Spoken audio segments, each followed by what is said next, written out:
जय हिंद मेरे प्यारे साथियों, मैं आप लोग को आज केमिस्ट्री का फर्स्ट लेसन बताने जा रहा हूँ। देखिएगा, समझिएगा इसका थ्योरी क्या है ऑब्जेक्टिव को लेकर के। चलिए, सबसे पहला लेसन है जिसका नाम है रासायनिक अभिक्रियाएं एवं समीकरण। रासायनिक अभिक्रियाएं एवं समीकरण। देखिए, कहता है कि रासायनिक अभिक्रिया किसे कहते हैं, तो बोलता है जब कोई पदार्थ किसी दूसरे पदार्थ के साथ संयोग करता है तब उन पदार्थों के अणु या परमाणु में टूट जाते हैं और इन्हीं परमाणुओं के पूर्ण संगठन से भिन्न पदार्थ के अणु बनते हैं, तो इस प्रक्रिया को रासायनिक अभिक्रिया कहते हैं। जैसे देखिए बाबू, मान लिया जाए कि एगो कोई तत्व है जिकरा हम तत्व का नाम लिखते हैं कि हाइड्रोजन है, ठीक है।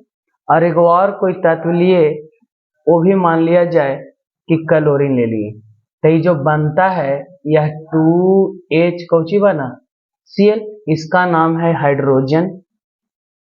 देखिए यहाँ पे हाइड्रोजन, इसका नाम है क्लोरीन और इसका नाम है हाइड्रोक्लोरिक अम्ल। क्लोरिक अम्ल यह है। तो देखिए, हाइड्रोजन का नेचर अलग है, क्लोरीन का नेचर अलग है और यह एक प्रकार का क्या है, अम्ल है। तो यही बोला कि जब कोई पदार्थ किसी दूसरे पदार्थ के साथ संयोग करता है तो उन पदार्थों के अणु परमाणुओं में क्या हो जाते हैं, टूट जाते हैं। तो इन्हीं परमाणुओं के पूर्ण संगठन से भिन्न पदार्थ के अणु बनते हैं, माने अलग पदार्थ के अणु बनते हैं इस अणु। तो इस प्रक्रिया को रासायनिक अभिक्रिया कहा जाता है। जैसे देखिए, मान लिया जाए कि यह N2 एगो गैस है, ले लिया, और यह हाइड्रोजन एगो भी गैस ले लिया, और ये जो बना वो मान लिया 2NH3 बना, तो ये अमोनिया बना, माने नाइट्रोजन को और हाइड्रोजन को जब आपस में अभिक्रिया कराते हैं तो एगो अमोनिया बना। तो बताते हैं कि जब दो या दो से अधिक पदार्थ आपस में संयोग करता है और संयोग करने के बाद जो नए पदार्थ का निर्माण करता है वही पूरा प्रोसेस को रासायनिक अभिक्रिया कहा जाता है। चलिए देखिए, अभिकारक बोलता है वे पदार्थ जो रासायनिक अभिक्रिया में भाग लेकर नए पदार्थ बनाते हैं इन्हें अभिकारक कहा जाता है। जो नए पदार्थ का निर्माण करते हैं, तो बताइए, जैसे हमको अमोनिया बनने में हमको क्या चाहिए, तो अमोनिया जैसे मान लिया जाए कि N2 था और H2 था, तब बना तो NH3 है। तब बताइए, इसको बनने में कौची मिलाएं, एगो नाइट्रोजन मिलाए, एगो हाइड्रोजन मिलाए, तो ये दोनों को नाम है अभिकारक। कौची नाम है, अभिकारक। और जो बन के आता है ना उसका नाम होता है प्रतिफल। क्या नाम होता है बाबू, प्रतिफल, या क्या नाम होता है, उत्पाद। यह दोनों के नाम से जाना जाता है। चलिए आगे देखिएगा, फिर कहता है प्रतिफल, तो रासायनिक अभिक्रिया में के फलस्वरूप बने नए पदार्थ को प्रतिफल कहा जाता है। बोल रहा है कि रासायनिक अभिक्रिया के फलस्वरूप बना नया पदार्थ को हम क्या कहते हैं, प्रतिफल कहते हैं। जैसे लिखा हुआ हाइड्रोजन क्लोरीन, तो हाइड्रोजन अलग है, क्लोरीन अलग है, एगो बना एक प्रकार का क्या है, अम्ल है। यहाँ H2 और Cl2 दोनों अभिकारक है तथा HCl वो क्या है, प्रतिफल है। चलिए आगे, रासायनिक अभिक्रिया की विशेषताएं। यहाँ से सवाल आपको 5 नंबर के पूछ सकता है कि रासायनिक अभिक्रिया की विशेषता के बारे में बताइए। तो ये 5 गो पॉइंट्स होगी, आपको ये पांचों पॉइंट्स के बारे में क्या करनी होगी, लिखना होगा। तो देखिए, लिखा हुआ है 5 गो पॉइंट्स आपको। तो पहला है गैस की उत्पत्ति। क्या चीज की उत्पत्ति है बाबू, पहला है गैस की उत्पत्ति। देखिए, रासायनिक इनकी निम्नलिखित विशेषताएं गैस की उत्पत्ति। बोलता है कुछ रासायनिक अभिक्रियाएं ऐसी होती है जिनसे गैस निकलते हैं, जैसे मान लिया जाए लिखा हुआ है कि Zn को H2SO4 के साथ अभिक्रिया करवाते हैं तो एकर अणु एकरा साथे मिल जाता है, बेचारा निकल जाता है तो बनाता है ZnSO4 और प्लस हाइड्रोजन गैस निकाल जाता है। तो यही पूरा प्रोसेस मैंने बोला जाता है कि जब कोई रासायनिक अभिक्रिया होती है तो रासायनिक अभिक्रिया के फलस्वरूप कुछ गैसें जो हो वह बाहर निकलती है। ये पहला इसका क्या है, इसकी विशेषता है। दूसरी विशेषता है अवक्षेप का बनना। अवक्षेप का मतलब होता है कि जैसे मान लिया जाए हम लोग कि नमक और चीनी, नमक और पानी का मिश्रण बनाते हैं, शरबत बनाते हैं, तो क्या होता है कि नमक और चीनी और पानी घुल जाती है। थोड़ी देर के बाद देखते हैं कि जो मात्रा चीनी नहीं घुलती है वह पेंदी में माने जल के नीचे लोटा उटा जाए जो जिसमें घोरा जाए उसमें बैठ जाती है, और वही जो बैठा हुआ रहता है उसी का नाम होता है अवक्षेप। तो कहता अवक्षेप एक ठोस पदार्थ है। कैसा पदार्थ है? ठोस पदार्थ, जो रासायनिक अभिक्रिया के फलस्वरूप विलयन में से पृथक हो जाता है, माने विलयन में से हट जाता है। तो सोडियम क्लोराइड के जलीय विलयन में सिल्वर नाइट्रेट का विलयन डालने पर सिल्वर क्लोराइड का सफेद अवक्षेप प्राप्त होता है। ध्यान दीजिएगा, कह रहा है क्या कि जब हम सोडियम क्लोराइड NaCl को क्या कह रहा है, सिल्वर नाइट्रेट AgNO3 के साथ अभिक्रिया करवाते हैं तो देखिए इसका अणु इसके साथ अभिक्रिया कर लेता है, इसका अणु इसके साथ अभिक्रिया कर लेता है, यहाँ बना लेता है NaNO3, एकरा नाम है सोडियम नाइट्रेट, सोडियम नाइट्रेट। और ये जो बना लिया, एगो बना लिया AgCl, यही AgCl का होता है बाल्टी में चाहे उस पेंदी में अवक्षेप के रूप में नीचे बैठ जाती है। अवक्षेप का चिन्ह नीचे की ओर होता है, याद रखिएगा, ऐसे तीर नीचे की ओर लगावल रहेगा तो समझ जाइएगा कि अवक्षेपण अभिक्रिया है। कौन अभिक्रिया है? अवक्षेपण। और अभिक्षेपण अभिक्रिया को ही द्विविस्थापन अभिक्रिया भी कह सकते हैं, क्योंकि यहाँ के अणु, इसका अणु इसके साथ चल गया, इसका अणु इसके साथ मिल गया, तो इसको हम द्विविस्थापन अभिक्रिया के नाम से भी जान सकते हैं। कब? जब तीर न लगल रहेगा तब, और जब तीर लग जाएगी तो यह अभिक्रिया का नाम हो जाएगा, यह प्रोसेस का नाम हो जाएगा, क्या हो जाएगा सोना? अवक्षेपण अभिक्रिया।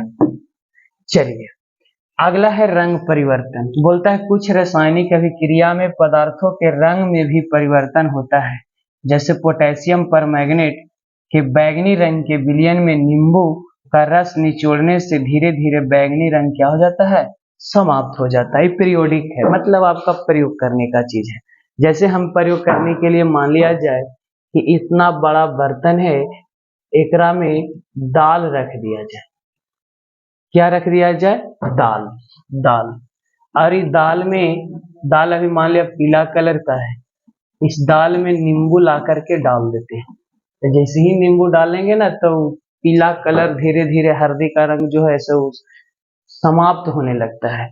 तो बताइए हम क्या करें? दाल में नींबू डालें, मैंने कुछ मिलाएं, कुछ रासायनिक अभिक्रिया करवाएं, तो जब रासायनिक अभिक्रिया करवाएं तो क्या हो जाता है?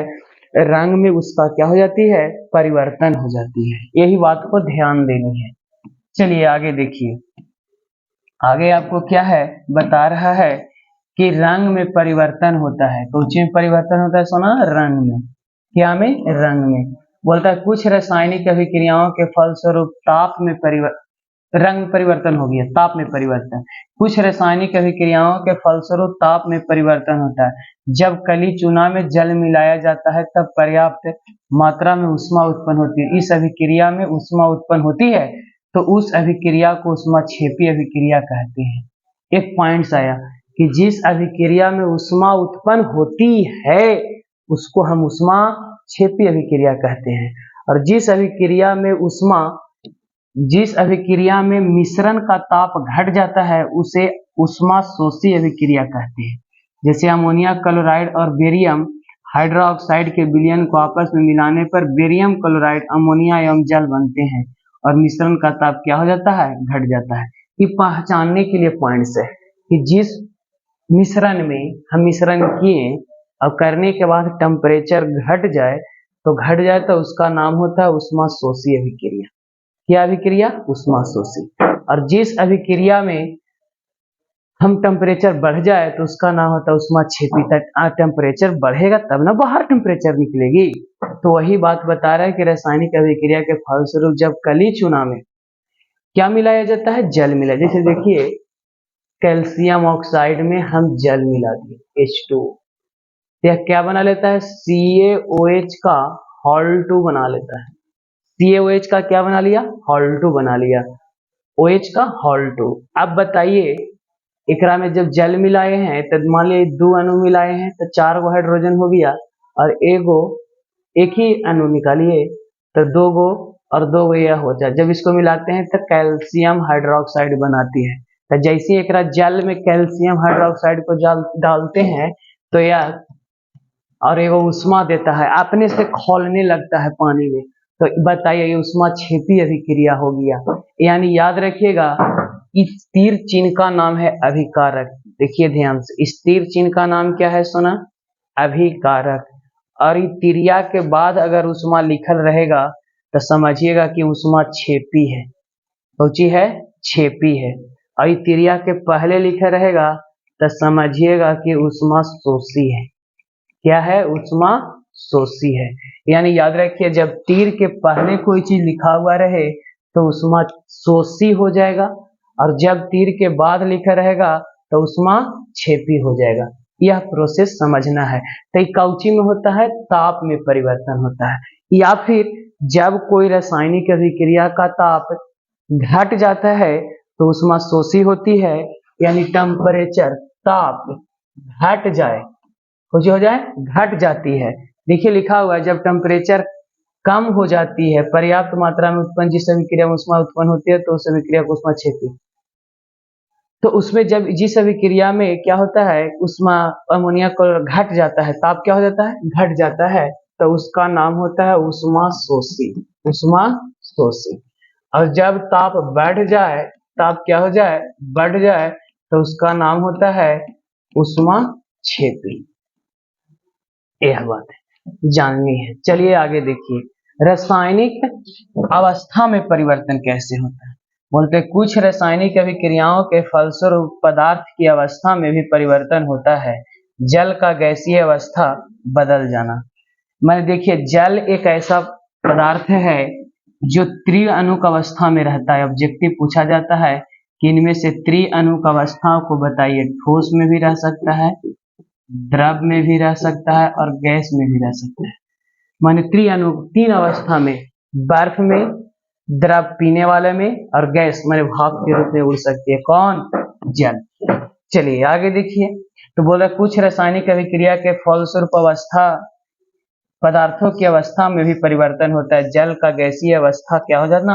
बदल जाना। देखिए आगे है रासायनिक क्या रासायनिक अभिकरण माने रासायनिक अभिक्रिया। बोलता है सभी रासायनिक अभिक्रियाएं रासायनिक समीकरणों के रूप में निरूपित की जाती है। किसी रासायनिक अभिक्रिया में भाग लेने वाले अभिकारकों में प्रतिफलों के फलस्वरूप बनने वाले प्रतिफलों के संकेतों एवं सूत्रों की सहायता से उस अभिक्रिया का संक्षिप्त निरूपण क्या कहलाता है? रासायनिक अभिकरण कहलाता है। जैसे मान लिया जाए कि आपका नाम है, मान लिया जाए आपका नाम है, आपका ना जैसे मेरा नाम ही है, जैसे मेरा नाम है मंटू, ठीक है। फिर दूसरा नाम है पूरा नाम है मंटू कुमार, मंटू कुमार, ठीक है। ये दोनों के मिलाएं तो बना मंटू कुमार, साथ में मिला दिए और का और ऐसे न लिख करके ये पूरा हो गया, नाम लिख दिया। देखिए नाम लिखने में इतना लगा ना। अब इसी को हम लिखते हैं एम माने मंटू, के माने कुमार, तो इधर बना था कुछ हो गया एम के। तो बताइए एम माने क्या समझ रहे हैं हम? मंटू। क्या समझ रहे हैं? मंटू। के माने क्या समझ रहे हैं? कुमार। और यहाँ भी क्या समझ रहे हैं? मंटू कुमार। तो बताइए यह जो पहलाया, ये जो हिंदिया में जो लिखा हुआ है, हिंदिया में ये आपको कहलाया, क्या कहलाया? रासायनिक अभिक्रिया कहलाया। हिंदिया में लिखल का, हिंदिया में लिखल का रासायनिक अभिक्रिया कहलाया, रासायनिक अभिक्रिया कहलाया। लेकिन वही चीज को हम जब एम के और एम के लिख दिया तो ये कहलाया रासायनिक क्या? समीकरण कहलाया। क्या कहलाया? रासायनिक समीकरण। यानी जब कोई पदार्थ को संकेत या सूत्र के द्वारा व्यक्त कर देते हैं तो वही चीज आपको कहलाता है रासायनिक समीकरण। ध्यान से देखा जाए तो वही चीज आपको यहाँ है, कह रहा है सभी रासायनिक अभिक्रियाएं रासायनिक समीकरणों के रूप में निरूपित की जाती है। टोटल चीज, किसी रासायनिक अभिक्रिया में भाग लेने वाले अभिकारक एवं प्रतिफलों के फलस्वरूप बनने वाले प्रतिफलों के संकेतों एवं सूत्रों की सहायता से उस अभिक्रिया का संक्षिप्त निरूपण रासायनिक समीकरण कहलाता है। यही चीज है। देखिए, मान लिया जाए सूत्र से लिखा जाए, क्वेश्चन से बनाया, जैसे आपको कोई बोला कि मान लिया जाए लिखिए हाइड्रोजन और ऑक्सीजन, हाइड्रोजन और ऑक्सीजन, तो हम जानते हैं कि हाइड्रोजन ऑक्सीजन मिलता है तो जल बनाता है। और यही चीज को कोई ऐसे लिख करके दे दिया H2 और O2, तो यहाँ बनाइए 2H2O बन गया। तो ये जो बना ये भी हाइड्रोजन है, ये ऑक्सीजन है और ये भी जल लिखा हुआ है, तो ये पूरा रासायनिक अभिक्रिया कहलाया। मैंने हिंदी में लिख दिया गया तो, और उसका संकेत की अगर रूप में बता देवल गया तो ये हमको समीकरण कहला गया। यही आपको रासायनिक अभिकरण या समीकरण कहलाता है। तो कोई चीज को अगर व्यक्त किया जाता है सूत्र की सहायता से, संकेत की सहायता से, तो उसी चीज को हमको कहा जाता है रासायनिक समीकरण। और खाली उसको हिंदी में व्यक्त कर दिया जाता है तो उसको कहलाता है रासायनिक अभिक्रिया। यही चीज है, आगे समझिए। देखिए आगे क्या है बाबू, यहाँ लिखा हुआ है, जैसे यहाँ बताया हुआ है आपको यहाँ कि H2 है, Cl2 है, H2 है, Cl2 है, बनाया 2HCl, तो यह रासायनिक समीकरण है। ये भी Mg है, HCl है, तो बनाया मैग्नीशियम क्लोराइड और जल, हाइड्रोजन गैस बाहर निकला, तो ये भी रासायनिक क्या है? समीकरण है। मतलब जहां ABCD के अक्षर से व्यक्त कर रहेगा फॉर्मूला, तो समझिएगा कि वह क्या है? रासायनिक समीकरण है। और हिंदी में अगर कोई चीज लिखा हुआ है तो समझिएगा कि रासायनिक अभिक्रिया है।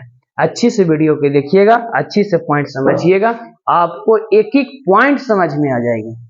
आगे देखिए क्या है, बोलता है संयोजन या संश्लेषण अभिक्रिया लिखा हुआ है। संयोजन या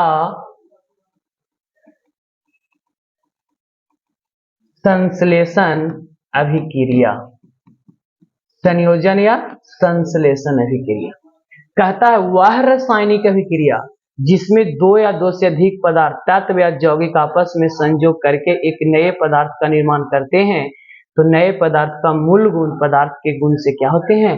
बिल्कुल अलग होते हैं, तो इसको कहलाता है संयोजन अभिक्रिया। क्या कहलाती है? संयोजन। बाबू रे याद रखिएगा, संयोजन अभिक्रिया में क्रिया के बाद में कोई एक ही वो चीज लिखल रहे पहचानने के लिए, चाहे जल लिखल रहे, चाहे कुछ भी लिखल रहे, मान लिया यहाँ पर कद्दू लिखल रहे, फूलगोभी लिखल रहे, कुछ भी लिखा रहेगा, लेकिन क्रिया के बाद एक एक तत्व या यौगिक या जो भी कहा जाए तत्व या यौगिक क्रिया के बाद एक ही को कोई चीज बनावल रहेगा, तो समझिएगा लावल रहेगा कि वह संयोजन अभिक्रिया है। देखिए यहाँ कैल्शियम ऑक्साइड है, जल है, तो यहाँ बनाया गया है कैल्शियम हाइड्रा ऑक्साइड, वो भी लिक्विड के रूप में एक ही। यहाँ देखिए कार्बन है, ऑक्सीजन है, तो कार्बन डाइऑक्साइड, यहाँ हाइड्रोजन है, ऑक्सीजन है, तो जल, यानी एक ही अणु बनावल है कि ना, तो इसीलिए इसका नाम है संयोजन अभिक्रिया। संयोजन या फिर एडिशन या फिर इसको जोगात्मक अभिक्रिया भी कहा जाता है। मतलब तीर चिन्ह के बाद, देखिए तीर चिन्ह के बाद एक ही वो लगा हुआ है, फिर तीर चिन्ह के बाद एक ही वो, फिर तीर चिन्ह के बाद एक ही वो लगाया हुआ रहता है, तो इसका नाम होता है संयोजन अभिक्रिया। गौर से देखिएगा, बोलता है प्राकृतिक गैस का दहन उष्मा क्षेपी रासायनिक अभिक्रिया है। जैसे प्राकृतिक गैस, तो प्राकृतिक गैस में मुख्य रूप से मीथेन रहता है, दहन करना है तो ऑक्सीजन की उपस्थिति में जलेगा। तो जब डलेगा तो बताइए एकरा में CO2 निकलेगा क्योंकि कार्बन है एगो तक, फिर जल भी बनाएगा क्योंकि हाइड्रोजन है, ऑक्सीजन है, और बाबू रे ऊर्जा निकलेगा बहुत ज्यादा। क्या निकलेगा? ऊर्जा। तो यह बताइए हम प्राकृतिक गैस का दहन क्या हो गया? ऊष्माक्षेपी। हम बताया था कि जब तिरिया के ऊपर लिखल रहेगा अगर ऊर्जा या ऊष्मा, तो समझिएगा कि ऊष्माक्षेपी अभिक्रिया है कि ना है। सांस लेते हैं तो एनर्जी निकलती है ना, तो ये भी एक ऊष्माक्षेपी अभिक्रिया है। ये भी ऑब्जेक्टिव बहुत आता है कि श्वसन एक ऐसी रासायनिक अभिक्रिया है, तो श्वसन एक ऊष्माक्षेपी रासायनिक अभिक्रिया है। या श्वसन को रासायनिक अभिक्रिया दें तो देखिए सबसे पहले ग्लूकोज होता है, वह वायुमंडल से ग्लूकोज ले रहता है पेड़ पौधा, फिर ग्लूकोज बनैले रहता है पेड़ पौधा अपना भोजन, ओकरा में ऑक्सीजन घुलित रूप में रहता है और जल, तो यहाँ से बनाता है कार्बन डाइऑक्साइड, जल, और क्या हमें मिलता है? ऊर्जा। यानी ऊर्जा जब मिलती है तो इसी को नाम है कि श्वसन एक सांस लेने की प्रक्रिया, एक ऊष्माक्षेपी अभिक्रिया है। देखिए यहाँ बताया गया है। हाँ, साग सब्जियों को विघटित द्रव का विघटित होकर कंपोस्ट बनना भी ऊष्माक्षेपी अभिक्रिया है। ये क्या अभिक्रिया है? ऊष्माक्षेपी अभिक्रिया। जैसे देखिए साग सब्जियां स्मेल देने लगती है ना, माने गंध देने लगती है ना, तो उसका यानी साग सब्जियों का विघटित होना, कंपोस्ट बनना, खराब हो जाना, यह भी ऊष्माक्षेपी अभिक्रिया का उदाहरण है। देखिए वियोजन या अपघटन अभिक्रिया क्या है? जैसे वियोजन या अपघटन बताया ना बाबू, इस तीर चिन्हिया के उलट दीजिएगा तो बन जाएगा। जैसे देखिए हम बना दिए कि जैसे उसमें क्या है, उधर एक चीज बना तो एवरी तीर चिन्हवा के बाद इधर दो गो बनल रहेगा। कै गो बनल रहेगा? जैसे देखिए इधर तीर चिन्ह के बाद, जैसे इधर तीर चिन्ह है, एगो यहाँ पे कोई चीज बन जाएगा, एगो यहाँ पे बन, और इधर एगो अनुआ रहेगा। जैसे मान लिया जाए कि इधर जल है H2O, तो इधर बना H2 और प्लस क्या बना? O2, और यही चीज को मिलाएंगे इधर से तो H2 प्लस O2 बराबर H2O बन गया कि ना बन गया। तो बताया जाता है कि देखिए यहाँ पे कैल्शियम कार्बोनेट है, एगो यौगिक है कि ना है, एकरा गर्म किए तो कैल्शियम ऑक्साइड बना और कार्बन डाइऑक्साइड, माने कैल्शियम ऑक्साइड और कार्बन डाइऑक्साइड बना। तो समझिए यानी तिरिया के बाद उधर कै गो अणु था? दो गो। पिछला में क्या था? तिरिया के पहले एक अणु था और तिरिया के पहले दो अणु था और तिरिया के बाद एक अणु है, तो संयोजन हुआ, माने दोनों जुट गया। अब अभी क्या हुआ? कोई एगो दोस्त है और कोई दोस्त आकर के उसमें लड़ाई कर रहे, तो दोस्त टूट न जाती है। तो यानी एगो दोस्त है और यही दोस्त को लड़ाई करा देवल गया था, दोनों टूट गया, बेचारा अलगे अलगे हो गया, तो टूट गया, तो इसीलिए नाम हुआ वियोजन या अपघटन अभिक्रिया। यहाँ फिर देखिए FeSO4 है, हरा रंग का एक विलयन लिया गया है, ये भी टूट गया, FeO3 भूरा रंग में Fe2O3 और SO2 और SO3 के रूप में। तो जब टूट जाता है ना कोई चीज, तो उसका नाम होता है टूटना, माने वियोजन या अपघटन अभिक्रिया। देखिए आगे लिखा हुआ है, बहुत अच्छी बात है।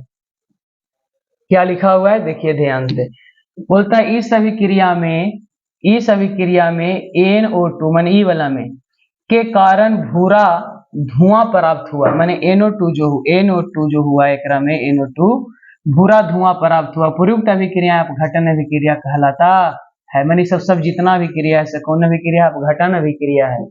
देखिए सूर्य के प्रकाश में श्वेत रंग सिल्वर क्लोराइड रखने पर यह सिल्वर तथा क्लोरीन में वियोजित हो जाता है, यह सिल्वर का भूरा माने धूसर हो जाता है। यह सूर्य प्रकाश, तो ये भी टूट गया है तो अपघटन अभिक्रिया होगा। लेकिन जब सूर्य प्रकाश दिया हुआ है तो यहाँ पर एक और नाम हो सकता है इसका, प्रकाश रासायनिक अभिक्रिया। प्रकाश रासायनिक अभिक्रिया, तीर के ऊपर प्रकाश लगाया गया है।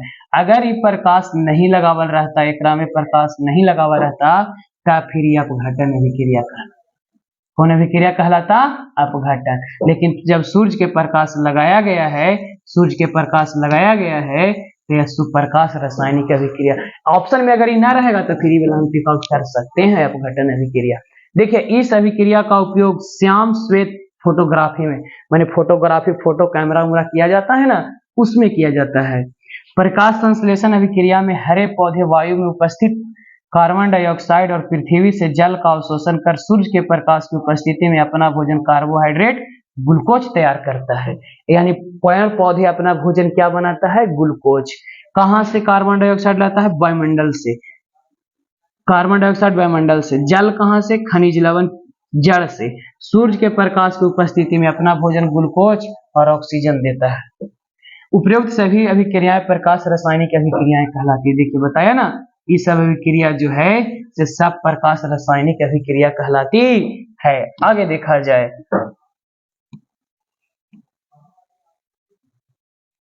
चलिए देखिए आगे लिखा हुआ है, आगे है वैद्युत अपघटन अभिक्रिया। यहाँ पे लिखा हुआ है बाबू कि वैद्युत अपघटन अभिक्रिया, याद रखिएगा वैद्युत अपघटन अभिक्रिया, वैद्युत अपघटन अभिक्रिया। देखिए वैद्युत अपघटन अभिक्रिया कितना आसान होता है।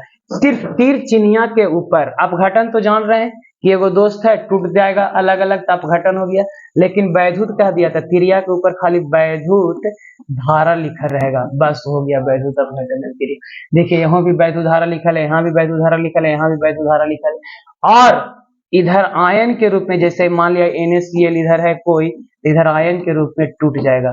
तो जब विद्युत धारा देंगे तो करंट फ्लो होगा, तो आयन के रूप में क्या कर देगी? तोड़ देगी। देखा है कुछ धातुएं द्रवित अवस्था में एवं क्लोराइड से होकर विद्युत धारा प्रवाहित करने पर वे अपघटित हो जाते हैं। इस अभिक्रिया में वायु धातु कैथोड पर और ऑक्सीजन या क्लोरीन गैस एनोड पर प्राप्त होती है। ये ऑब्जेक्टिव पूछा जाता है कि वैद्युत अपघटन अभिक्रिया में धातु कौची पर प्राप्त होती है? तो धातु कैथोड पर प्राप्त होती है, धातु कैथोड पर। और धातु कौची पर प्राप्त होती है? तो धातु एनोड पर प्राप्त होती है। याद रखिए कौन अभिक्रिया में? वैद्युत अपघटन अभिक्रिया में, कि धातु कैथोड पर प्राप्त होती है और धातु एनोड पर प्राप्त होती है। आगे देखिए विस्थापन अभिक्रिया क्या है। एग्जाम में विस्थापन अभिक्रिया बहुत बार पूछा जाता है कि विस्थापन अभिक्रिया बोलता है वह अभिक्रिया जिसमें किसी यौगिक में उपस्थित किसी परमाणु या परमाणुओं के समूह को किसी दूसरे परमाणु द्वारा विस्थापित कर दिया जाता है, तो उसे हम विस्थापन अभिक्रिया कहते हैं। जिसे मान लिया जाए, देखिए यहाँ लिखा हुआ है ना कि लोहा है, लोहा FeCuSO4 है, और यहाँ पे बना लिया FeSO4 और प्लस क्या हो गया? Cu। देखिए पहले बेचारा लोहा अकेले था ना, कि कॉपर सल्फेट का शादी ब्याह सब होल था, कॉपर प्लस सल्फेट, बेचारा का पत्नी पत्नी सब थी। कोई बीच में आया, इस दोनों को लड़ाई करवा दिया, तो लड़ाई करवा दिया तो इसका पत्नी रुस गई और रुस करके लोहा से अभिक्रिया कर लिया, माने लोहा के साथ शादी ब्याह कर लिया। तो बताइए कॉपर बेचारा अकेले हो गया कि ना हो गया? तो देखिए एक ही गुण अकेले हुआ, तो इसीलिए नाम एक कह सकते हैं विस्थापन या एकल विस्थापन अभिक्रिया। कौन अभिक्रिया? एकल विस्थापन अभिक्रिया, माने एगो हुआ। क्या समझे हम? तो फिर समझता हूं। मान लिया जाए कि यहाँ हम Mg लिया, फिर यहाँ हम H2SO4 लिया। अब ध्यान दीजिए, ये मैग्नीशियम बेचारा अकेले घर शादी ब्याह सब कर ले है, H प्लस और SO4 2 माइनस में। अब बताइए कि जब अभिक्रिया कर ले है तो क्या कर ला कि SO4 Mg से अभिक्रिया कर लिया और हाइड्रोजन को छोड़ दिया, तो यहाँ बना लिया MgSO4 और प्लस हाइड्रोजन, बाकी बेचारा बाहर निकल गया गैस के रूप में। तो बताइए इसका घर द्वार तो खंगट हो गया, खाली हो गया, ये बेचारा के घर द्वार बस गया। तो दूसरा के खाली कर दिया, तो खाली कर दिया मैंने एगो के खाली कर दिया, तो इसीलिए नाम हुआ इसको एकल विस्थापन अभिक्रिया या खाली विस्थापन अभिक्रिया। देखिए जिंक है, कॉपर सल्फेट है, तो ZnSO4 बना लिया, कॉपर बेचारा निकल गया। बोलता है उपयुक्त अभिक्रिया लोहा, जिंक, Pb यह तीनों में कॉपर से अधिक अभिक्रियाशील होने के कारण कॉपर को क्या कर देता है? विस्थापित। माने कॉपर से लोहा, जिंक, सीसा तीनों शक्तिशाली है, देखा लड़के कहते तू हट हमरा आवे दे, तो इसीलिए बेचारा को कॉपर को क्या कर देता है? अलग छीन लेता है, इसको अपना फिर घर बसा लेता है। देखिए द्विविस्थापन अभिक्रिया क्या है। यहाँ पर एगो के घर टूटा था यहाँ पे दो के घर टूटेगा और दोनों घर एक दूसरे को अदला बदली कर लेगा। बोलता है वे अभिक्रियाएं जिनमें अभिकारकों के बीच आयनों का आदान प्रदान है उन्हें द्विव विस्थापन अभिक्रिया कहते हैं। जैसे देखिए एक प्रश्न लिखा हुआ है कि AgCl है, मान लिया जाए कि प्लस और माइनस है, इसका घर द्वार बहुत अच्छा से चल रहा है, शादी ब्याह सब है। फिर सोडियम नाइट्रेट है, इसका भी घर द्वार अच्छा से चल रहा है, सोडियम प्लस में नाइट्रेट माइनस में, पति पत्नी भी है, पति पत्नी भी है। मान लिया बीच में कोई आया और दोनों में लड़ाई हो गया, तो लड़ाई हो गया तो क्या कर लिया, इसका पत्नी एजी वाला के जो पत्नी है से रुस गई, वो चल गई किसके साथ, सोडियम के साथ, और ये सोडियम वाले की पत्नी चल गई एजी के साथ, तब बताइए बना लिया AgNO3 और फिर बना लिया NaCl। तो देखिए दोनों अपना अपना अदला बदली कर लिया कि ना कर लिया, तो इसलिए दोनों कर लिया, तो इसलिए इसका नाम हुआ द्विव विस्थापन अभिक्रिया। मैंने दोनों अपना अपना घर विस्थापन कर लिया, अलग अलग कर लिया, तो इसलिए इसका नाम हुआ कौन सी, द्विव विस्थापन अभिक्रिया। चलिए अवक्षेपण अभिक्रिया के बारे में समझा जाए। बोलता है कुछ ऐसी रासायनिक अभिक्रिया होती है जिनमें कोई प्रतिफल ठोस के रूप में विलयन से पृथक हो जाता है, ऐसी अभिक्रियाएं अवक्षेपण अभिक्रिया कहलाता है। पृथक होने वाला ठोस पदार्थ अवक्षेप कहलाता है। देखिए हम बताया पिछला बार कि जब तीर लगल रहेगा खाली ना, तो समझ जाइए कौन अभिक्रिया है, अवक्षेपण। देखिए इसमें भी नीचे वाला में भी तीर लगा हुआ है, तो इसको भी कहेंगे कि कौन अभिक्रिया है, अवक्षेपण अभिक्रिया है, ये दोनों। तो याद रखिएगा इसका कलर भी कभी कभी पूछ देता है, तो कलर पूछेगा तो कॉपर सल्फेट को हाइड्रोजन सल्फाइड से अभिक्रिया करवाते हैं, तो कॉपर सल्फेट का जो है माने कॉपर सल्फाइड जो है वह काला अवक्षेप देता है, H2SO4 बाहर निकल जाता है।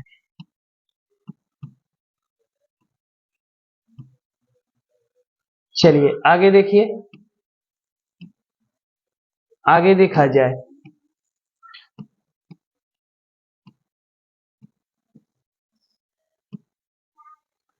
बोलता है ऑक्सीकरण या अपचयन, ये दोनों बातें बहुत अच्छी से समझ में है, बहुत परेशान करती है ये ऑब्जेक्टिव में। देखिए क्या कहता है, ऑक्सीकरण वैसी रासायनिक अभिक्रिया है जिसमें किसी तत्व या यौगिक से ऑक्सीजन का संयोग या किसी यौगिक से हाइड्रोजन का निष्कासन होना ऑक्सीकरण। ऑक्सीकरण का दूसरा नाम है उपचयन। क्या नाम है, ऑक्सीकरण उपचयन, उपचयन। तो मैंने इसमें क्या कहना है ना कि ऑक्सीकरण वैसी रासायनिक अभिक्रिया है जिसमें किसी तत्व या यौगिक से ऑक्सीजन का संयोग माने ऑक्सीजन को जोड़ना है या हाइड्रोजन को क्या कर देना है, निष्कासन कर देना है, माने हाइड्रोजन को हटा देना है, तो वैसी प्रक्रिया ऑक्सीकरण या उपचयन कहलाती है। अवकरण या अपचयन देखिए क्या है, अवकरण वैसी रासायनिक अभिक्रियाएं हैं जिसमें किसी तत्व या यौगिक के साथ हाइड्रोजन का संयोग या किसी यौगिक से निष्कासन, किसी यौगिक से ऑक्सीजन का क्या होता है, निष्कासन। माने उल्टा है, एक बार जब ऑक्सीजन जुटेगा हाइड्रोजन हटेगा तो ऑक्सीकरण कहलाएगा, और जब हाइड्रोजन जुटेगा ऑक्सीजन हटेगा तो अवकरण कहलाएगा। चलिए आगे बताएंगे, देखते हैं। रेडॉक्स अभिक्रिया क्या है, बोलता है वैसी रासायनिक अभिक्रिया जिसमें रेडॉक्सन माने ऑक्सीकरण, रिडक्शन माने अपचयन या अवकरण, ऑक्सीडेशन माने ऑक्सीकरण होती है। ऑक्सीकरण या अवकरण ये दोनों अभिक्रियाएं जब साथ साथ होती है, जिस पदार्थ का ऑक्सीकरण होता है वह अवकारक तथा जिसका अवकरण होता है वह ऑक्सीकारक कहलाता है। माने जेकरा में अवकरण, तो अवकरण माने जेकरा में ऑक्सीजन हट जाता है और हाइड्रोजन जुट जाता है तो ओकरा कहते हैं हम ऑक्सीकारक पदार्थ, और जेकरा में ऑक्सीजन जुट जाता है और हाइड्रोजन हट जाता है तो ओकरा नाम है ऑक्सीकरण पदार्थ माने अवकारक पदार्थ।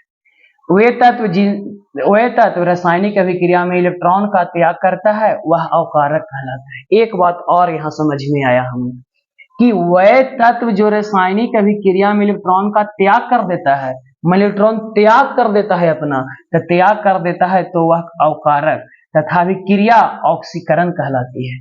मैंने इलेक्ट्रॉन त्याग दिया तो अवकारक कहलाया, और अभिक्रिया कुछ कहलाया ऑक्सीकरण, तथा जो तत्व इलेक्ट्रॉन को ग्रहण करता है वह ऑक्सीकारक, और अभिक्रिया कौन कहलाती है, अवकरण कहलाती है। देखिए एक एग्जाम्पल से समझा जाता है इसे। क्या एग्जाम्पल कह रहा है, देखिए यहाँ पे समझिएगा। जैसे बताया हुआ है कि 2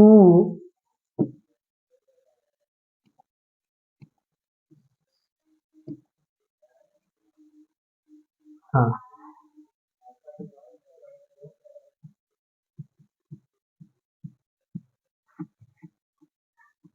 देखिए यहाँ कॉपर है बेचारा और यहाँ ऑक्सीजन है। अभी तो पक्का पता चल रहा है कि कॉपर ऑक्सीजन के साथ जुटा है तो कॉपरिक ऑक्साइड बनाया। तो यहाँ पे क्या हुआ, ऑक्सीजन जुटा तो यहाँ पे क्या हो गया, ऑक्सीकरण हो गया। क्या हो गया, ऑक्सीकरण, माने कॉपर का क्या हुआ, ऑक्सीकरण हुआ।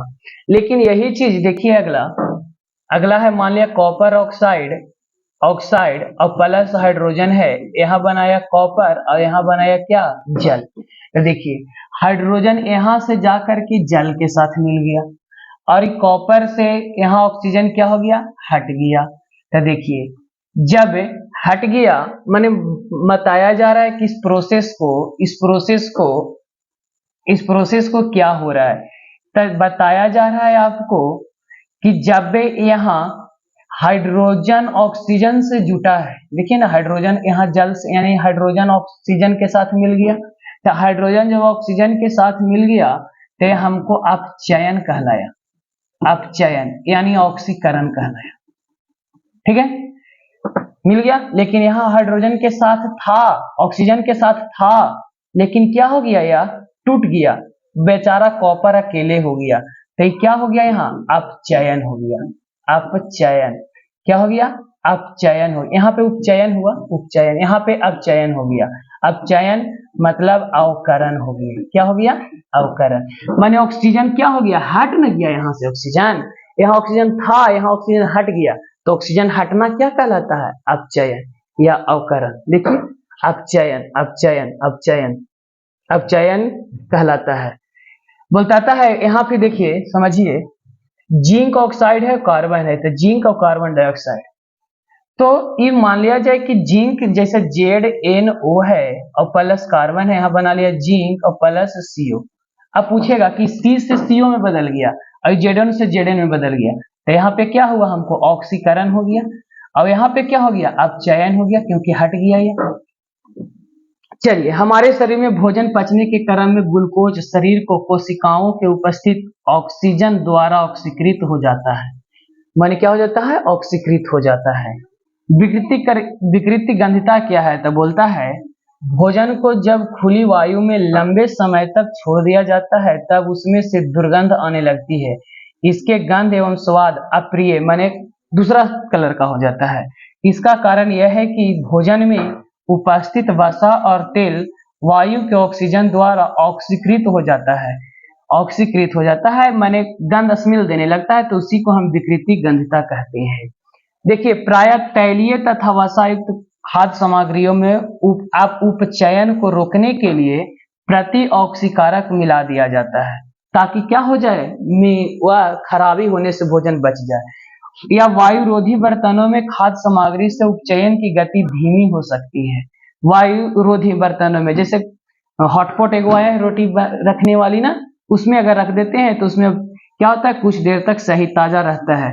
चिप्स की थैली में ऑक्सीजन हटाकर उसमें नाइट्रोजन गैस कम सक्रिय गैस युक्त कर देने पर चिप्स का क्या हो जाए, उपचयन नहीं हो पाता है।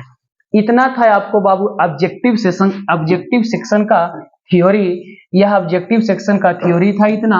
अगर इतना चीज को अच्छी से आप वीडियो देखिएगा तो हम विश्वास करते हैं कि आपको ऑब्जेक्टिव इस चैप्टर का बहुत कंप्लीटेड हो जाएगी।